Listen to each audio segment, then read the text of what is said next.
नमस्कार, मैं Sandeep channel consultant, corporate trainer and motivational speaker. और आज मैं डिस्कस करूंगा how can you classify outlets. देखिए, ये बहुत इंपॉर्टेंट है आउटलेट को क्लासिफाई करना, बिकॉज आउटलेट को अगर आप क्लासिफाई करोगे तो then you can run different schemes, different kinds of offers for different class of outlets. So that is reason why it is very very important. तो आज हम लोग डिस्कस करेंगे किस तरीके से हम आउटलेट को क्लासिफाई कर सकते हैं। Before that I request all of you to please subscribe to the channel, bell icon को क्लिक करना तो बिल्कुल मत भूलिएगा, so that you get a notification on time. And thank you for liking, sharing, क्योंकि ये जो चैनल है this is really giving me very very encouraging feedback from all of you. So thanks a lot for watching this channel. Now let me get back to the topic outlet classification.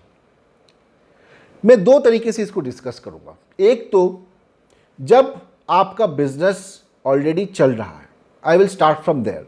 जब आपके पास data है, minded, मैं कह रहा हूं जब आपके पास outlet level data है, कौन कितना ले रहा है, अगर वो डेटा है तो उसका आप एक तरीके से क्लासिफिकेशन कर सकते हो। और दूसरा तरीके का क्लासिफिकेशन तब है जब आपके पास कोई डेटा नहीं है, आप बिल्कुल फ्रेश हो, मार्केट में नया हो, तो you have to take certain decisions on how do you classify these outlets. So I will give you some guidelines on that. You can try it out. To classify outlets for which you have got data, you can use the 10, 20, 30, 40 guideline. ये मैं rule नहीं बोलूँगा, ये मैं कोई principal या law नहीं बोलूँगा। This is just a guideline basis my experience. ये कहीं पे लिखा नहीं है, this is basis my experience from work, from consulting assignments, जितना मैं करता हूँ, जितने क्लाइंट्स के साथ आई हैव सीन कि outlets can be classified in this way. I will tell you what is 10, 20, 30, 40। It's a very interesting thing.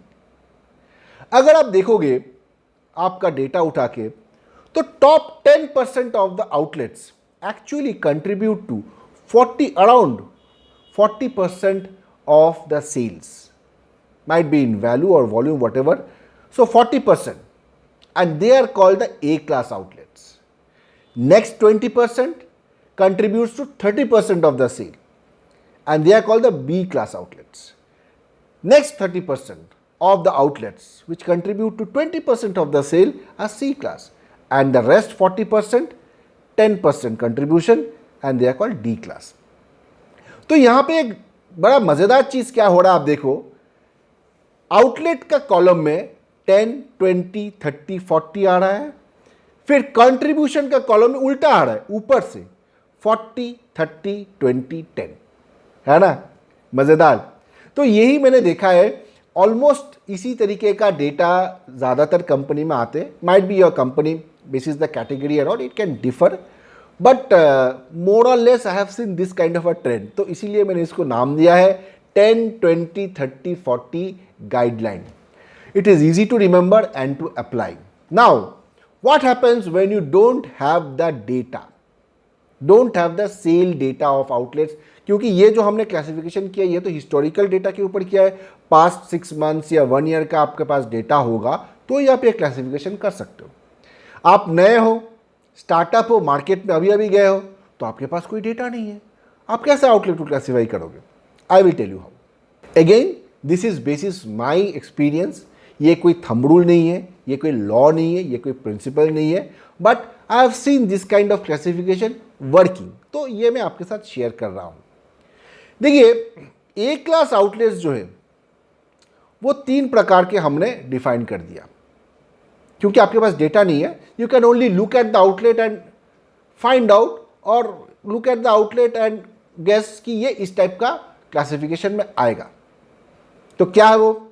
Departmental store या supermarket, जहां पे सेल्फ सर्विस होता है। सेल्फ सर्विस मतलब लोग अंदर जाते हैं और खुद सामान उठाते हैं, अपने बास्केट पे रखते जाते और चेकआउट कर जाते हैं पैसा देके, right? So departmental store, grocery store in busy markets. अगर कोई किराने की दुकानों, बड़ा दुकानें मेन बिजी मार्केट के अंदर, तो उस टाइप के दुकान जो है वो ए क्लास आप मान सकते हैं, मेजर मार्केट के अंदर है, right? Shops with double shutter, जो दुकान डबल शटर है, सामने देखोगे शटर लगाया जाता है दुकान को क्लोज करने के लिए, अगर डबल शटर है तो उसको भी हम ए क्लास बोल सकते हैं। So these are the 3 different types of A class outlets. You can look and identify कि ये ए क्लास है। बी क्लास क्या होगा? देखिए, जो दुकान के अंदर हम थोड़ा बहुत घुस सकते हैं उसको हम कहते हैं एल शेप्ड आउटलेट। देखिए, डिफरेंट शेप्स ऑफ आउटलेट्स के ऊपर मैंने और एक वीडियो बनाया है। If you are interested please watch this video, very interesting insights you will get about different layouts of different outlets। इसको आप देख सकते हो। जहां पे हम घुस सकते हैं जिस दुकान के अंदर, एल शेप्ड हम उसको कहते हैं, पार्शियली, पूरा नहीं, ठीक है। कुछ दुकान होता है ब्लॉक्ड एकदम, आप घुस ही नहीं सकते। कुछ दुकान होता है साइड में जगह होता है, आप दुकान के अंदर घुस सकते हो, वहां के प्रोडक्ट्स आप छू सकते हो, देख सकते हो। तो ये थोड़ा बहुत अंदर जाने की जगह है। तो अगर वो एल शेप्ड आउटलेट है तो उसको भी हम बी कैटेगरी में डालेंगे। जो ऑन द मेन रोड है, जो मेन रोड्स होता है, गली नहीं, जो मेन रोड्स होता है, अगर उसके ऊपर कोई दुकान है तो उसको भी हम बी कैटेगरी में डाल सकते हैं। एंड उसके बाद जो रेस्ट ऑफ द आउटलेट्स है, जो छोटे गली के अंदर दुकान है, those we can categorize as C category outlets, C class outlets. Now so you can say कि मेन रोड में दुकान है तो हो सकता है कि वो ए क्लास भी हो सकता है मेन रोड में, हाँ हो सकता है, बड़ा दुकान हो सकता है। बट अगर उसके पास डबल शटर नहीं है और वो ऑब्वियसली मेन बिजी मार्केट के अंदर नहीं है, तो डेफिनेटली वी विल से कि वो बी क्लास, हम लोग उसको फॉर द टाइमिंग हम उसको डेजिग्नेट करेंगे बी क्लास। बाद में जब हम उनके साथ बिजनेस करना शुरू करेंगे, हमारे पास कुछ डेटा आने लगेगा, हो सकता है कि बहुत सारा ए क्लास आउटलेट आपको बी में डालना पड़े, बी वाले को ए में डालना पड़े, सी वाले बी वाले में आ जाए। It can happen and accordingly 10, 20, 30, 40 आप अप्लाई करोगे तो आपको पूरा क्लासिफिकेशन अच्छे से मिल जाएगा। But to start with you can follow this simple, very very simple classification which is easy to understand for any salesman first time going into the market, doesn't know कि कहाँ पे क्या बेचना है। You can actually give him this guideline. So thanks a lot for watching this video. Hope you will share and like it, and I'll be back with more videos. Thank you.